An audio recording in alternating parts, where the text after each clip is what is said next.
Aí, nosso palestrante de hoje, seja bem-vindo.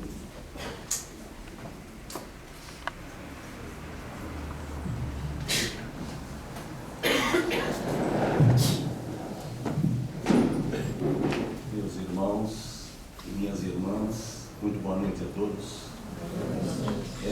Com muita alegria, com profundo agradecimento, é que nós voltamos a esta casa para receber esses fluidos, essas energias que fluem de mais alto, do nosso Pai Celestial, e através das mãos e do coração de nosso Mestre, nos atingem a todos agora. Então, pacificados, tranquilos, serenos, vamos rogar a Jesus que nos conceda a sua paz, para que possamos então estudar algo que é fundamental para as nossas vidas de espíritos imortais.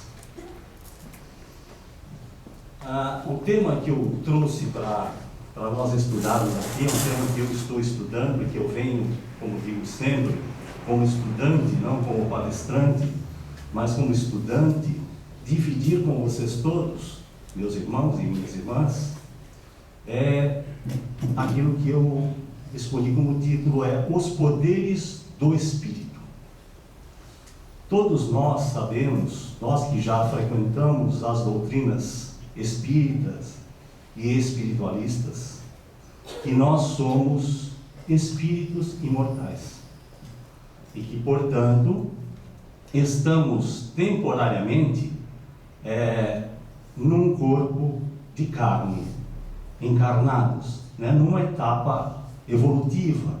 Estamos num planeta escola para aprender e, aprendendo, poder aplicar esse aprendizado que nos levará ao conhecimento e à sabedoria, e desenvolvermos então as virtudes, os germes latentes da divindade que trazemos em nós, filhos do Criador que somos todos.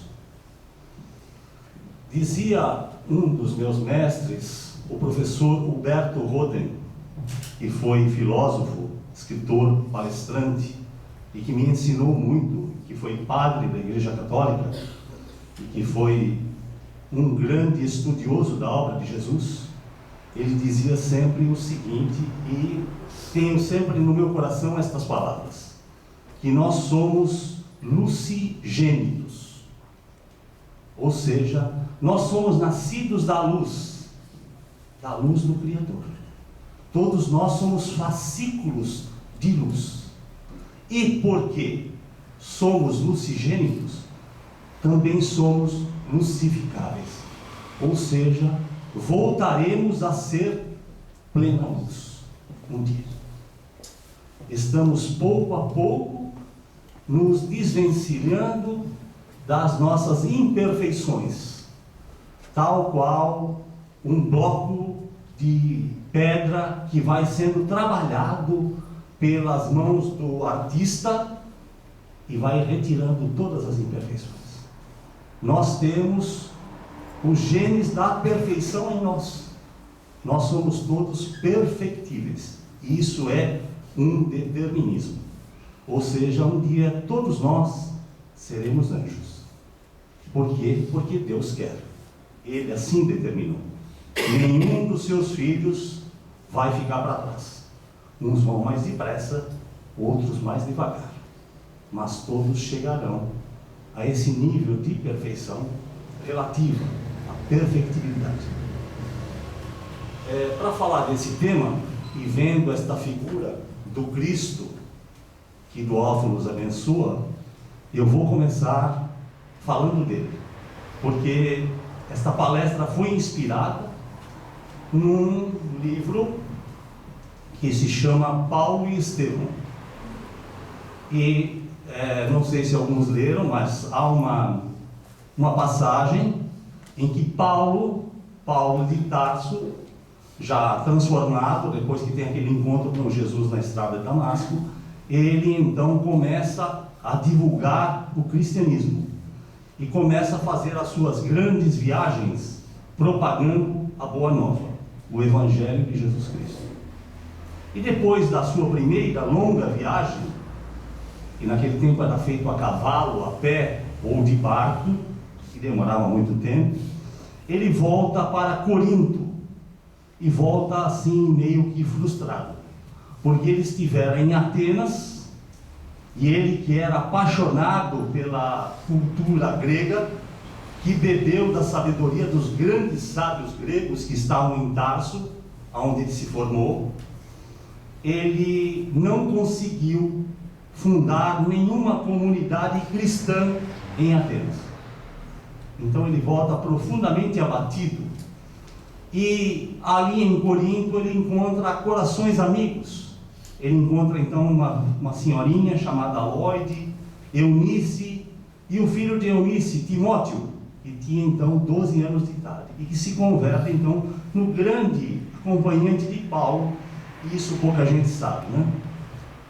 Então Paulo, depois de fundar, eu vou encurtar um pouco a história porque é um pouco longa, depois de muitas dificuldades, ele consegue fundar uma comunidade cristã em Corinto, que normalmente eram fundadas na casa das pessoas.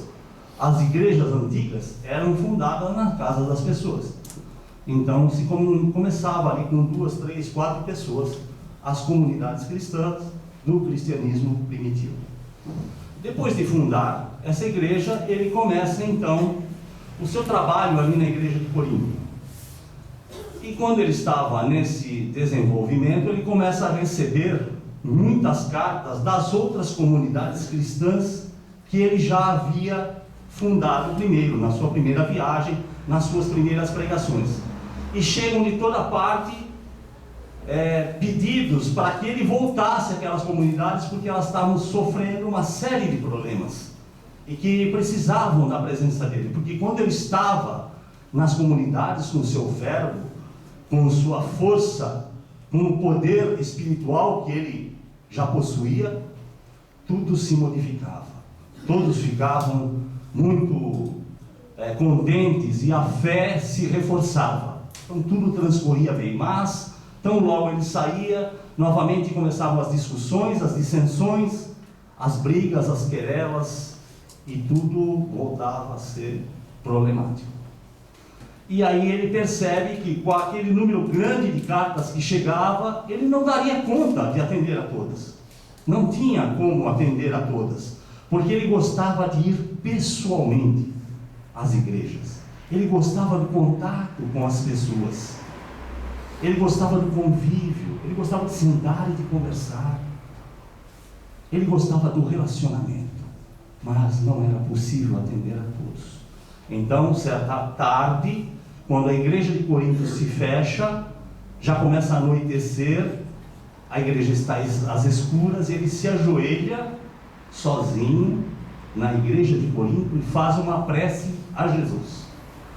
Uma prece sentida no fundo do coração, e pede, roga a Jesus que não lhe faltasse os recursos necessários para o cumprimento integral da tarefa que o Senhor lhe confiara, ou seja, divulgação do Evangelho, a divulgação da Boa Nova. E mal ele termina de fazer a rogativa, ele sente que uma branda, diz Emmanuel no livro Paulo Estevam, uma branda claridade toma conta daquele lugar que estava às escuras.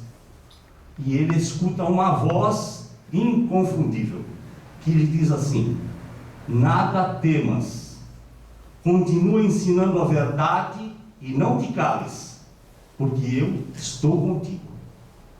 E ele, então emocionado, não tendo dúvida nenhuma que estava de novo na presença de Jesus, embora não ouvisse, só escutasse a voz. Ele começa a chorar convulsivamente e quer aproveitar cada segundo daquele contato, daquele segundo contato com Jesus.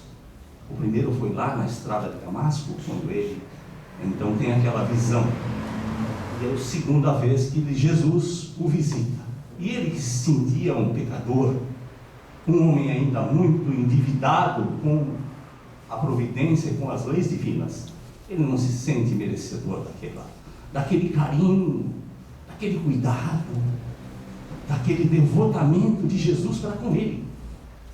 E ele está muito emocionado. Mas de repente ele pensa então naquelas cartas todas que chegavam e naqueles compromissos todos que ele tinha. Mal ele pensou, sem dizer nada, ele escuta novamente a voz dizer: não te atemorizes com os problemas do trabalho. É natural que não possas atender a todos pessoalmente e ao mesmo tempo. É natural. Mas a todos poderás satisfazer utilizando os poderes do Espírito. Então, nessa fala de Jesus é que eu recolhi então a primeira inspiração para fazer esse estudo. Nesse momento, Paulo, que estava assim muito emocionado, ele não compreendeu o que Jesus queria dizer naquele instante. E então a voz lhe explica: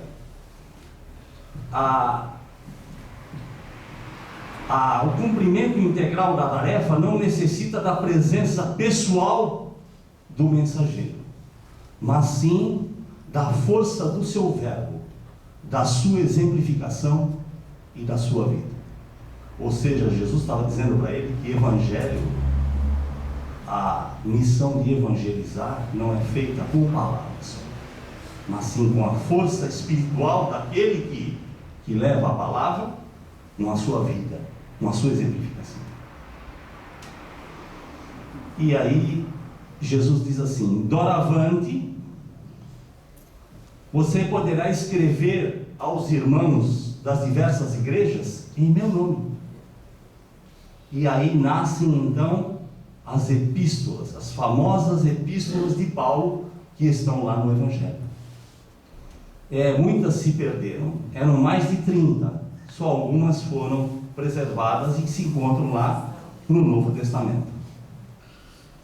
E aí Jesus complementa dizendo assim: doravante, Estevão, aquele que foi perseguido, que foi julgado e que foi assassinado sob o comando de Saulo de Tarso, ou seja, Paulo quando ainda era Saulo, o doutor da lei, e que no mundo espiritual passa a ser então o seu protetor, o seu mentor, o seu guia. E Jesus lhe diz assim: doravante, Saulo, Estevão, escuta, Saulo, doravante, Estevão estará mais conchegado junto a ti, transmitindo-te meus pensamentos.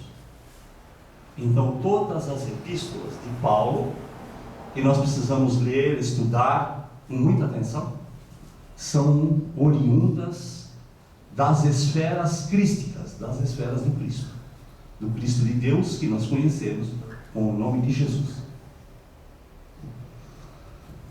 E aprofundando mais este estudo e buscando dentro dos nossos livros da doutrina espírita, eu fiz uma pesquisa em diversos livros.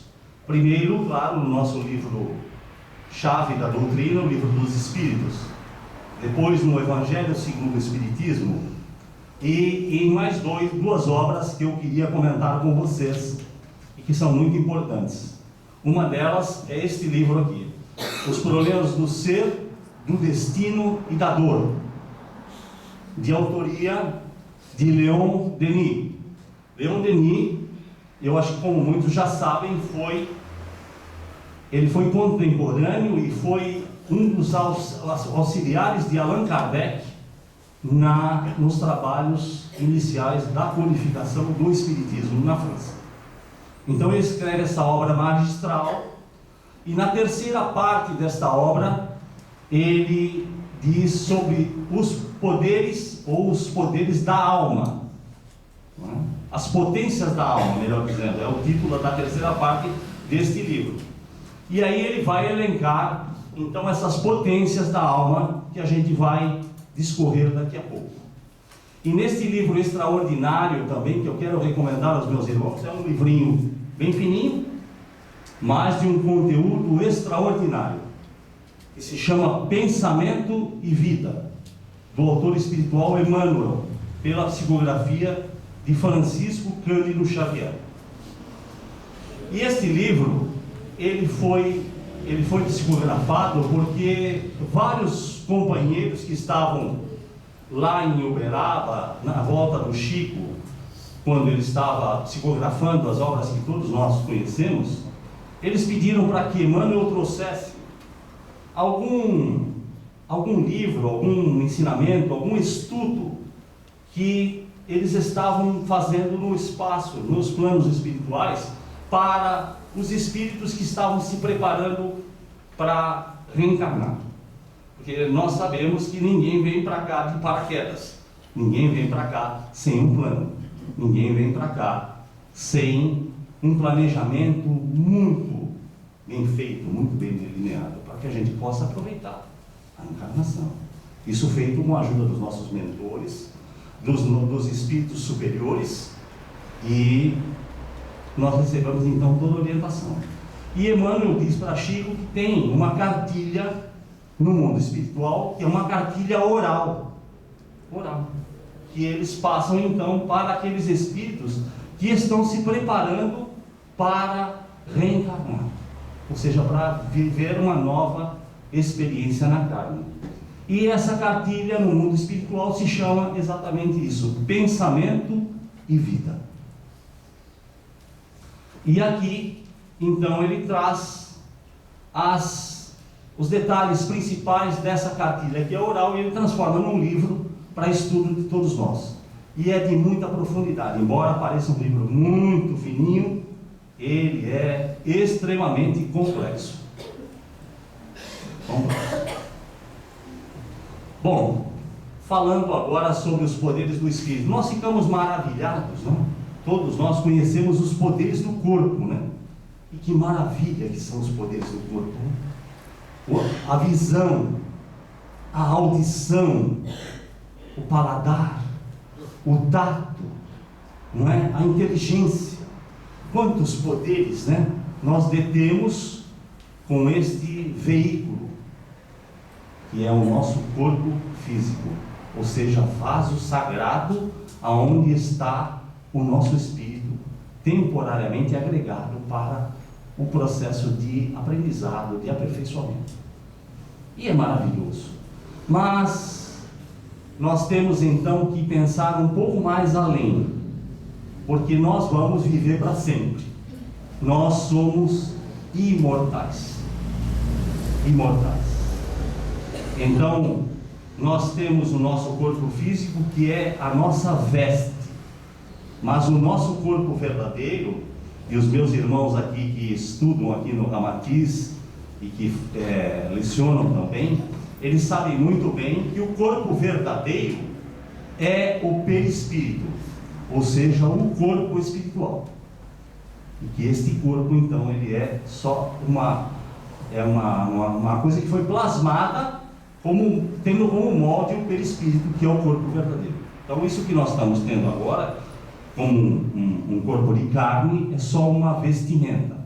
E como uma vestimenta, ela vai se desgastar e ela vai um dia se desintegrar para um processo de reciclagem.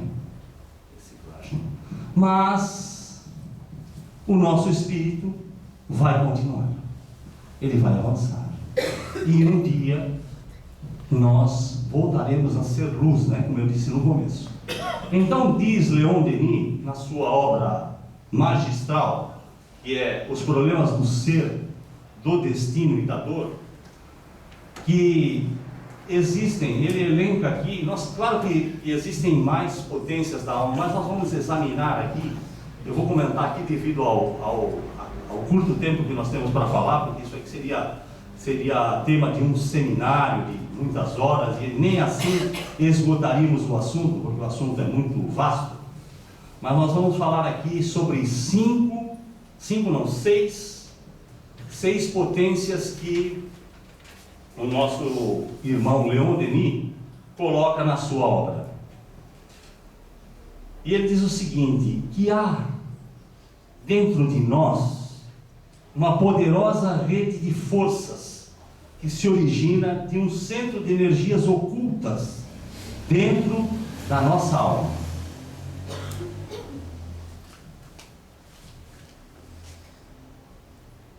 Na divina sabedoria, o Pai, quando nos criou, concedendo-nos existência, estabeleceu que seríamos todos criados da mesma maneira, ou seja, simples e ignorantes, mas com um determinismo que nos impele para a conquista da perfeição relativa.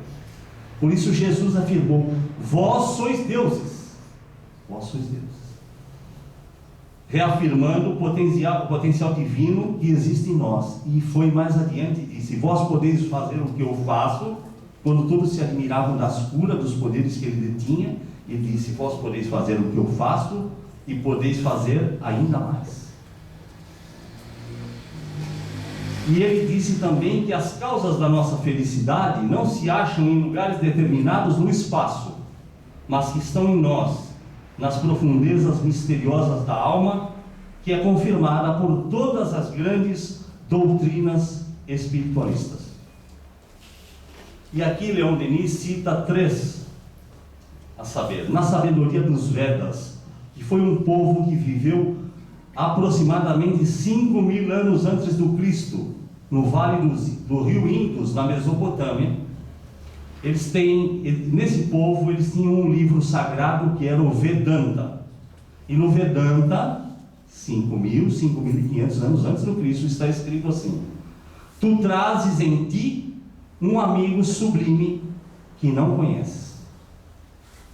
Na sabedoria persa, contida na doutrina dos Sufis, está esta afirmativa: vós viveis no meio de armazéns cheios de riquezas e morreis de fome à porta destes celeiros. Todos os grandes ensinamentos concordam neste ponto. É na vida íntima que, no desabrochar das nossas potências, de nossas faculdades, de nossas virtudes, que está o manancial das nossas felicidades futuras. E mais um trechinho de Leon Denis. Olhemos, diz ele, olhemos atentamente para o fundo de nós mesmos. Fechemos nosso entendimento às coisas exteriores. E depois de havermos habituado nossos sentidos psíquicos à obscuridade e ao profundo silêncio, veremos surgir luzes inesperadas, ouviremos vozes fortificantes e consoladoras. Mas há poucos homens e mulheres que saibam ler em si mesmos, que saibam explorar as jazidas que encerram tesouros inestimáveis. Gastamos a vida em coisas banais, improfícuas. Percorremos o caminho da existência sem nada saber de nós mesmos, das riquezas psíquicas, cuja valorização nos proporcionaria gozos inumeráveis. Então, por que não aproveitamos os nossos potenciais divinos? Por que não utilizamos os poderes do Espírito? Porque nós não conhecemos. E eu me lembro de 2 frases que estão grafadas pelos sábios gregos 500 anos antes de Jesus no frontispício do templo de Delfos em Atenas. Está escrito lá assim: conhece-te a ti mesmo. Primeira frase, ou seja, autoconhecimento. E a segunda frase, que é pouco comentada, mas que também está lá, é assim: nada em excesso, ou seja, equilíbrio. No Livro dos Espíritos, na pergunta 907, Kardec pergunta à equipe espiritual do Espírito de Verdade: uma vez que o princípio das paixões está na natureza, ele é mau em si mesmo? Pergunta de Kardec. Resposta: não. A paixão está no excesso acrescentado à vontade, porque o seu princípio foi dado ao homem para o bem, e elas podem levá-lo a grandes coisas. É o abuso o abuso das paixões, que delas se faz, que causa o mal. Ou, nas palavras de Emmanuel, o mal não existe. O mal é o bem mal interpretado. Toda vez que nós torcemos o bem para nosso próprio benefício, o benefício de uns poucos, em detrimento da maioria, nós causamos o mal. Primeiro a nós, e depois àqueles que estão ao nosso redor. Pergunta 908, prossegue o codificador. Como definir o limite em que as paixões deixam de ser boas ou más? E a equipe espiritual responde: as paixões são como um cavalo que é útil quando está dominado e que é perigoso quando é ele quem domina. Reconhecei, pois, que uma paixão se torna perniciosa no momento em que não podeis governá-la, e que ela tem por resultado um prejuízo qualquer para vós ou para outrem.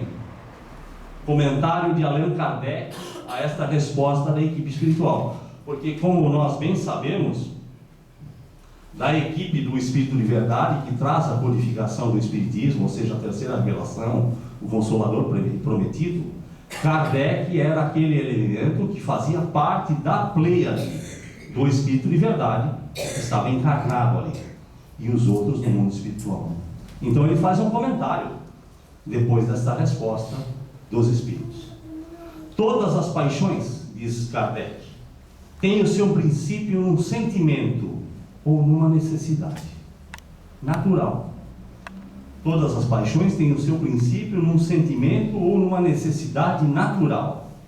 O princípio das paixões, portanto, não é o mal, uma vez que repousa sobre uma das condições providenciais da nossa existência. A paixão propriamente dita é o exagero de uma necessidade ou de um sentimento. E eu vou lembrar de novo a frase que está lá no Templo de Delfos: nada em excesso.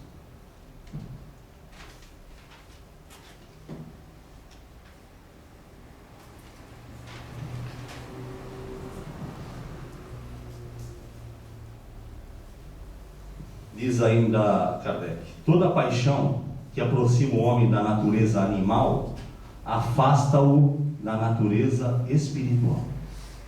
Todo sentimento que eleva o homem acima da natureza animal anuncia a predominância do espírito sobre a matéria e o aproxima da perfeição. Pergunta 909.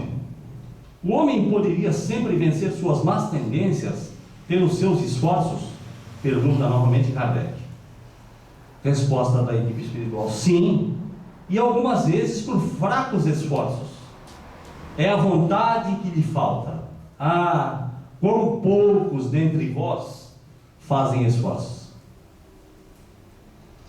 Pergunta 911, prossegue o investigador, o cientista Allan Kardec. Não há paixões tão vivas e irresistíveis que a vontade não tenha o poder de superá-las?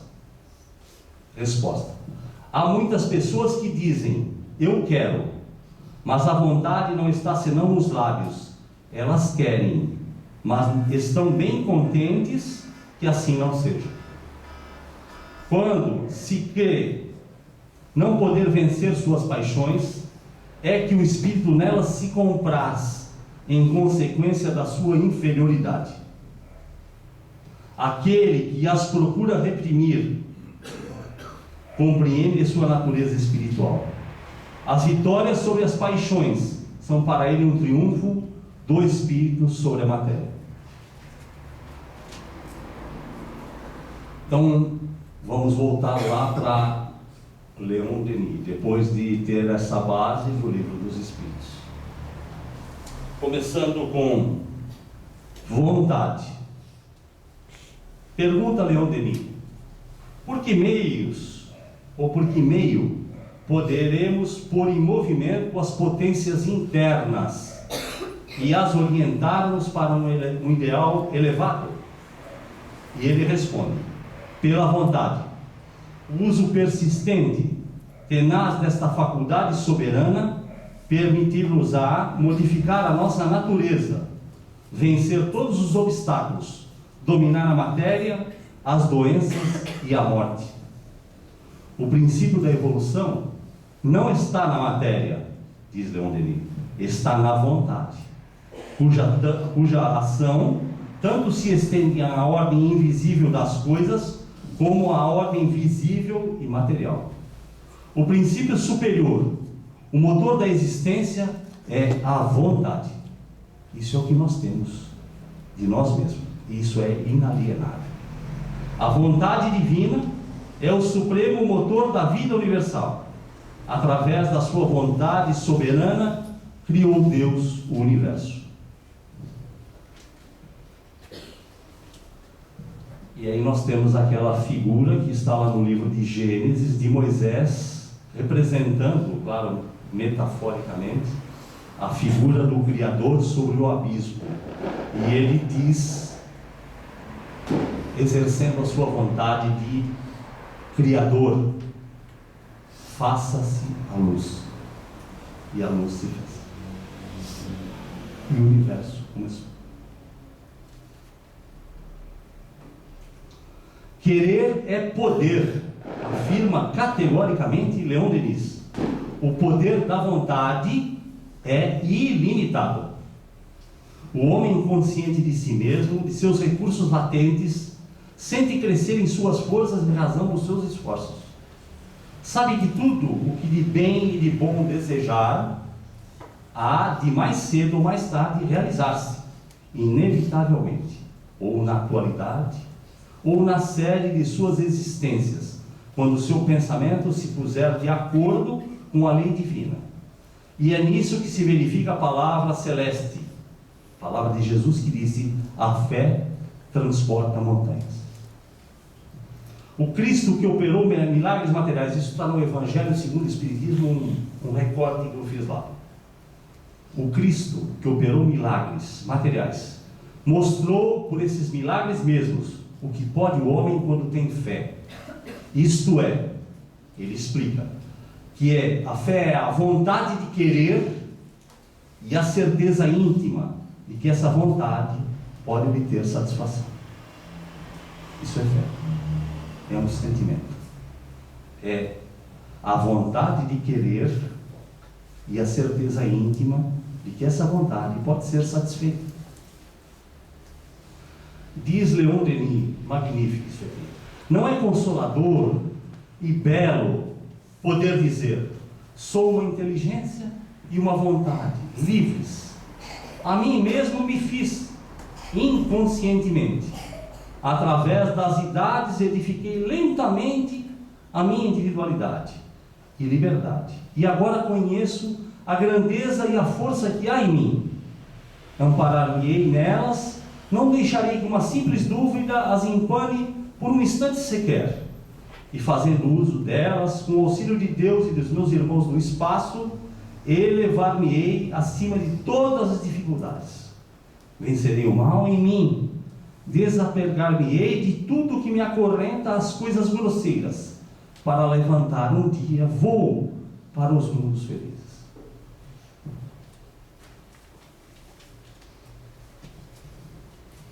Eu vou contar uma historinha, porque até agora foi muito pesado, né? Vamos quebrar um pouquinho o clima aqui. Eu vou contar uma história.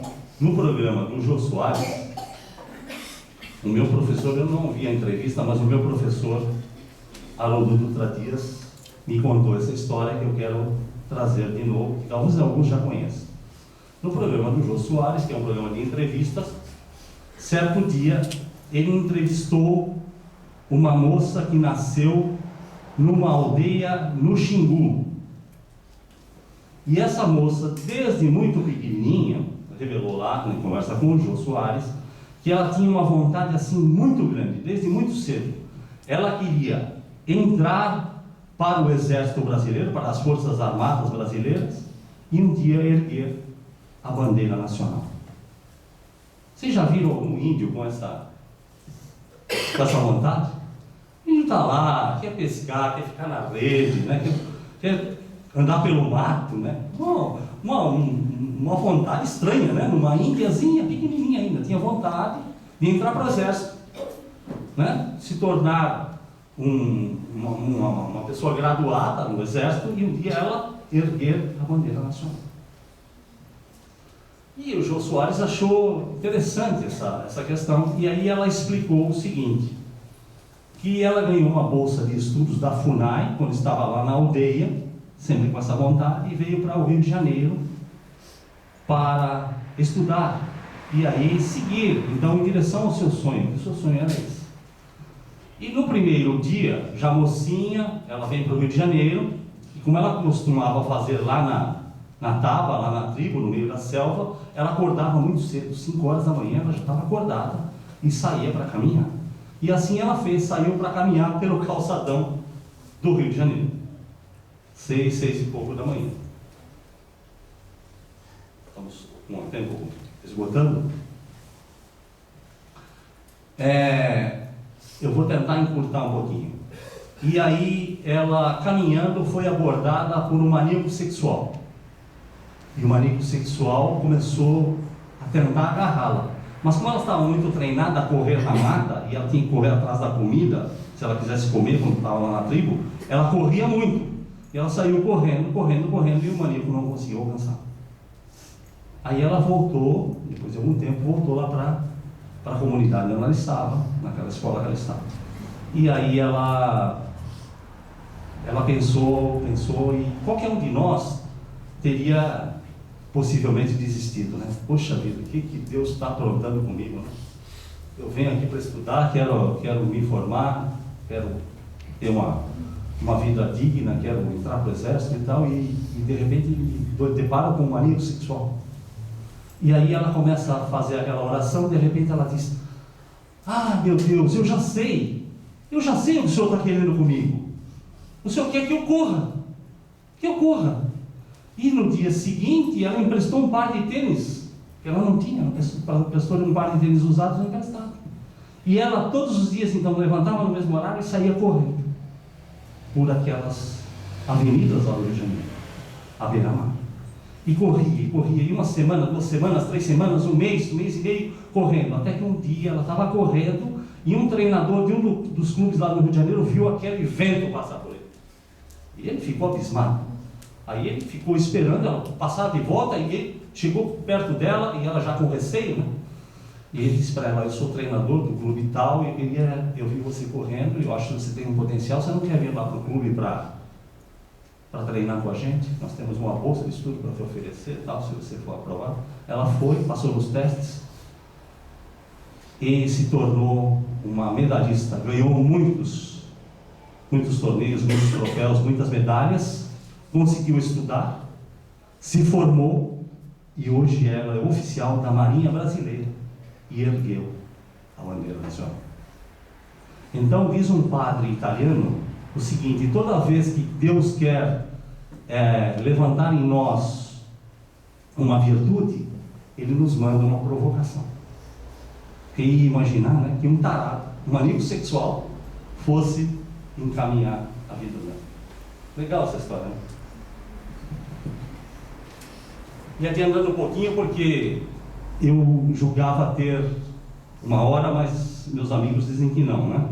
Meia hora. Então, eu vou ter que abreviar. Falando sobre as outras potências, porque a potência mais importante, isso é muito bom a gente pensar nisso, é a nossa vontade. A nossa vontade é só nossa. Ela é inatingível. E ela é a maior força que nós temos no nosso espírito. A maior força que Deus deu a todos nós. E com a vontade, nós podemos ser o que nós quisermos. Nós podemos chegar aonde nós desejamos. Só com a vontade. Mas não a vontade da boca para fora. A vontade verdadeira. Daquela que nem a Índia, que perseguiu realmente a vontade. Depois, Leon Denis vai dizer dos outros poderes do Espírito, ou seja, a consciência. E ele diz: a alma é uma emanação, uma partícula do absoluto.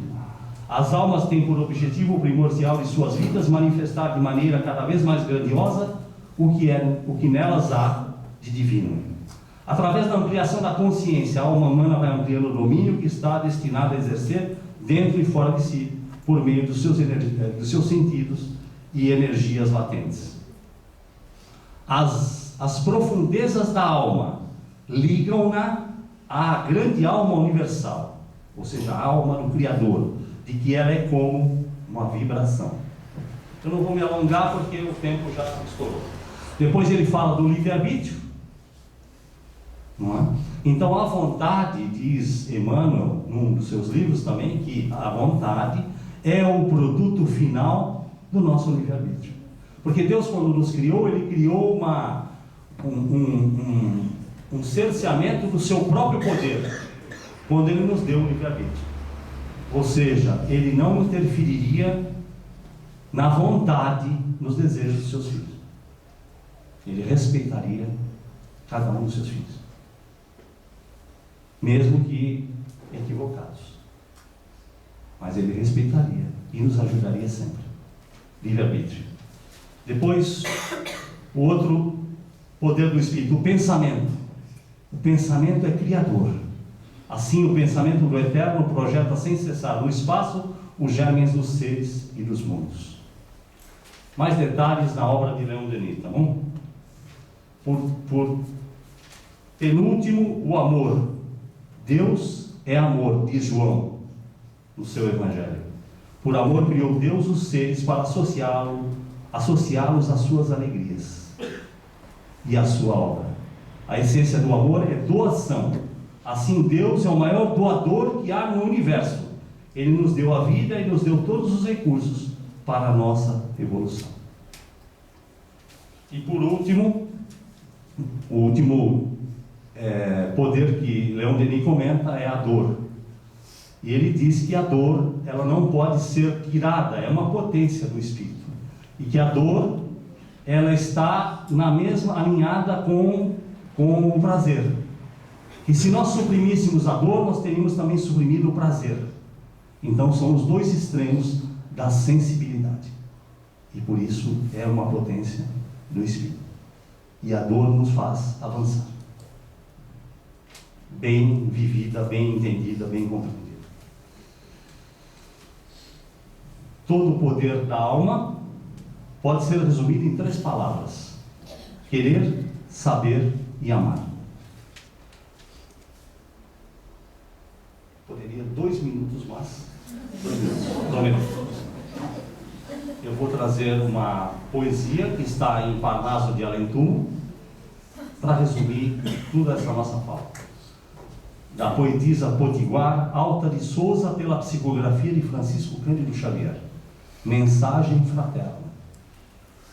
Meu irmão, tuas preces mais singelas são ouvidas do espaço ilimitado, mas eu sei que às vezes choras consternado ao silêncio da força que interpelas.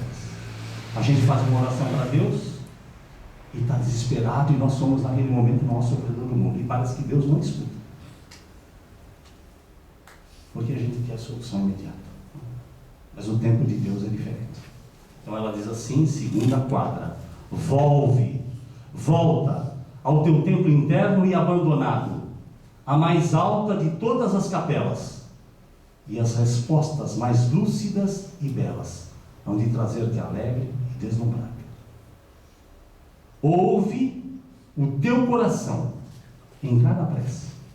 Deus responde em ti mesmo e te esclarece com a força eterna da consolação. Compreenderás então a dor que te domina sob a linguagem pura e peregrina da voz de Deus em luz de redenção. Para terminar, uma coisa que eu tenho aprendido com esta poesia que me fez muito bem. Nós fazemos muitos cursos, e desde da antiguidade nós temos muitos cursos de oratória. Fomos ensinados a falar em público, a oratória, mas não ouvi falar ainda em nenhum curso de escutatória. Nós temos dificuldade de escutar. Não é? Então, a gente fala com Deus, mas não tem tempo de ouvir a resposta dele. Nós estamos muito afobados, muito apressados, muito angustiados. E aí, a gente não escuta. Então, depois da prece, meus irmãos, vamos parar, silenciar a mente e o coração para escutar Deus falando dentro de nós, porque Ele fala, não com palavras, com sentimentos.